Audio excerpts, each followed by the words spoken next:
Hello everyone, and welcome back. It wasn't crowns or thrones that shaped them. It was the Civil War itself that forged the people who changed the course of American history. From Philip H. Sheridan and Frederick Douglass to Louisa May Alcott and Jubal A. Early, they were generals, writers, soldiers, and spies, carrying both the glory and the tragedy of a blazing era. Based on official historical records and enhanced with advanced AI reconstruction, these faces return to us, vivid, haunting, and real. Who do you want to meet next? Let us know in the comments.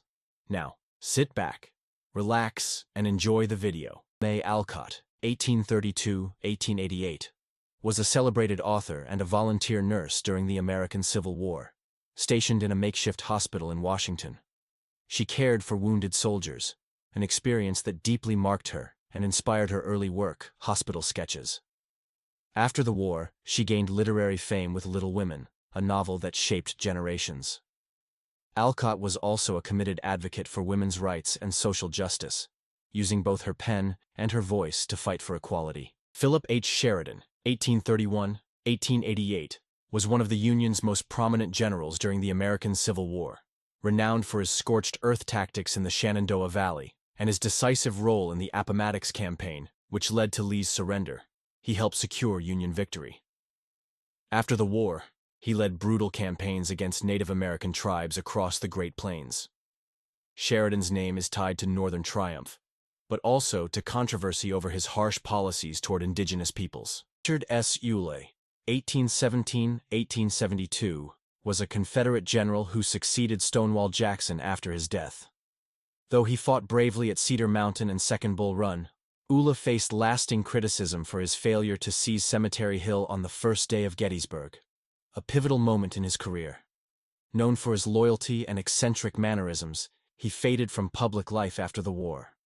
His legacy remains that of a courageous soldier burdened by one historic hesitation. John A. Logan, 1826–1886, was a controversial American general and politician known for his shifting loyalties. Once a conservative Southern Democrat, he became a staunch Union supporter and a key military leader in the Western campaigns. Logan helped establish Memorial Day and served as a powerful Republican senator. Though criticized as a political opportunist, he was praised for his fiery speeches, deep patriotism, and ability to rally the public during times of national crisis. Belle Boyd, 1844–1900, was one of the most infamous female spies of the Confederate South during the American Civil War. At just 17, she carried intelligence to Stonewall Jackson, repeatedly risking her life behind enemy lines, both celebrated and criticized. She was dubbed the Southern Mata Hari and later accused of embellishing her legacy. After the war, she wrote memoirs, toured as a speaker, and performed on stage. Her life blurred the lines between legend, adventure, and controversy. Lew Wallace, 1827–1905, was a Union general, diplomat, and novelist best known for writing Ben-Hur. During the Civil War, he was blamed for a late arrival at the Battle of Shiloh, tarnishing his military reputation. He later redeemed himself by defending Cincinnati and serving as governor of New Mexico Territory.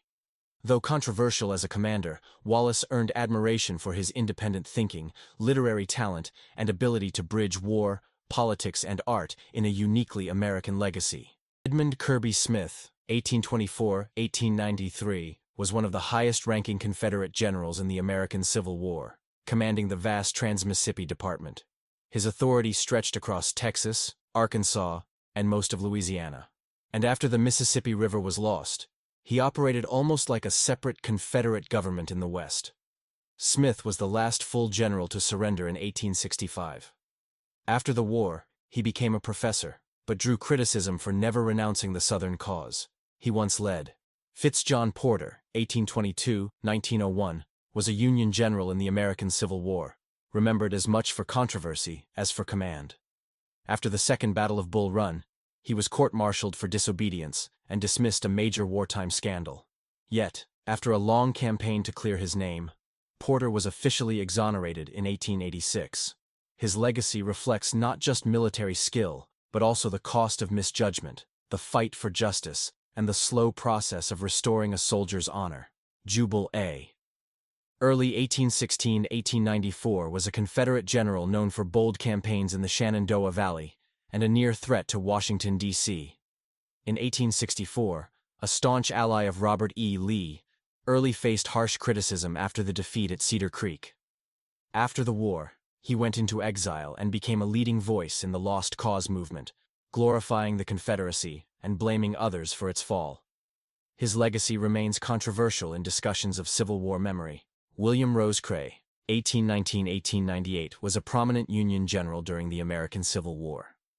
Originally trained as a military engineer, celebrated for his victories at Stones River and Toloma, his reputation collapsed after the disastrous defeat at Chickamauga. After the war, he served as a congressman and briefly as acting Secretary of War, where he sparked controversy by approving brutal campaigns against Native American tribes. His life reflects the tragic tension between idealism, ambition, and power in both war and politics. Stephen D. Lee, 1833–1908, was the youngest Confederate lieutenant general during the Civil War. He fought at Vicksburg and was forced to surrender with tens of thousands of troops in 1863, a major strategic loss for the South. After the war, he became the first president of Mississippi State University, helping shape Southern education. However, Lee also played a key role in promoting the Lost Cause narrative, making his legacy a complex mix of leadership, memory, and enduring controversy. John C. Fremont, 1813–1890, was an explorer, Union general, and controversial political figure in American history. Known as the Pathfinder, he led major expeditions that opened the American West. However, his role in the conquest of California and unauthorized executions during wartime drew heavy criticism. Later, he became the first Republican presidential candidate in 1856. Fremont's legacy is a complex blend of visionary ambition, flawed leadership, and the tensions between frontier glory and political overreach. William Barksdale, 1821–1863, was a fiery Confederate general known for his fierce loyalty and battlefield aggression. A former U.S. congressman, he resigned his seat to join the Southern cause. At Gettysburg, he led a dramatic charge during the second day of battle, but was mortally wounded and died shortly afterward. His death became a poignant symbol of Confederate sacrifice, honored by some, questioned by others, reflecting the passion and controversy surrounding the leaders of the Lost Cause. David Dixon Porter, 1813–1891. Son of naval legend. David Porter was one of the Union's most accomplished naval officers. He played a major role in the campaigns at New Orleans, Vicksburg, and Fort Fisher, and helped modernize the U.S. Navy. However, his involvement in the brutal suppression of the Navajo during the Bosque Redondo period, and his harsh stance toward Native communities, drew sharp criticism. Porter's legacy reflects the moral contradictions of his era. Union hero to some, architect of cultural destruction to others. William Mann, 1826–1895, was a Confederate general best known for leading the counterattack at the Battle of the Crater during the Civil War. After the conflict, he surprised many by becoming a progressive political leader heading Virginia's Readjuster Party, a biracial coalition that pushed for public school reform and debt relief. Mann's legacy is deeply complex. A Southern officer who later championed black political participation. His life challenges simple narratives of post-war identity and continues to spark debate among historians. Douglas, 1818–1895, was a towering figure in the fight to abolish slavery in America.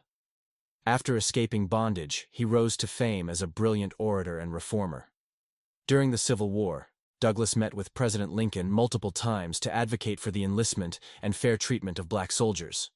He later wrote, "It was the first time I was treated as a man." After the war, he continued to champion voting rights and racial equality across the nation. Harry T. Hayes, 1820–1876, was a Confederate general who commanded the famed Louisiana Brigade. He led his men through fierce battles at Antietam, Fredericksburg, and Gettysburg, where his troops suffered heavy losses in the failed assault on Cemetery Hill. Known for his bold spirit and strict discipline, Hayes ultimately surrendered with the Confederate forces in 1865. After the war, he served as sheriff of New Orleans, but avoided politics. His legacy blends valor, tragedy, and the deep divisions of Civil War memory. Robert Smalls, 1839–1915, was is a Black American hero of the Civil War. Born into slavery in South Carolina, he famously commandeered the Confederate ship Planter in 1862, sailing it to Union lines with his family and crew, hailed for his bravery.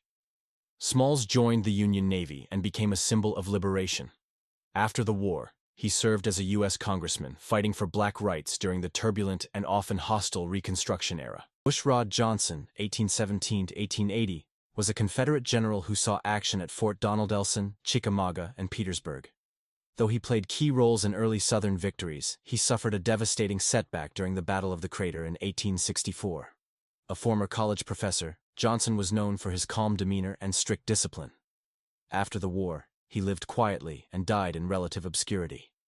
His legacy remains overshadowed by more prominent Confederate commanders despite his significant contributions. Stephen Mallory, 1812–1873, was the only Secretary of the Navy for the Confederacy during the American Civil War.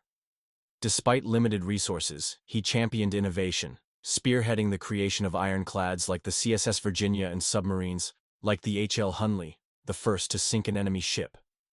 Mallory embraced asymmetric tactics, including commerce raiding to challenge Union blockades.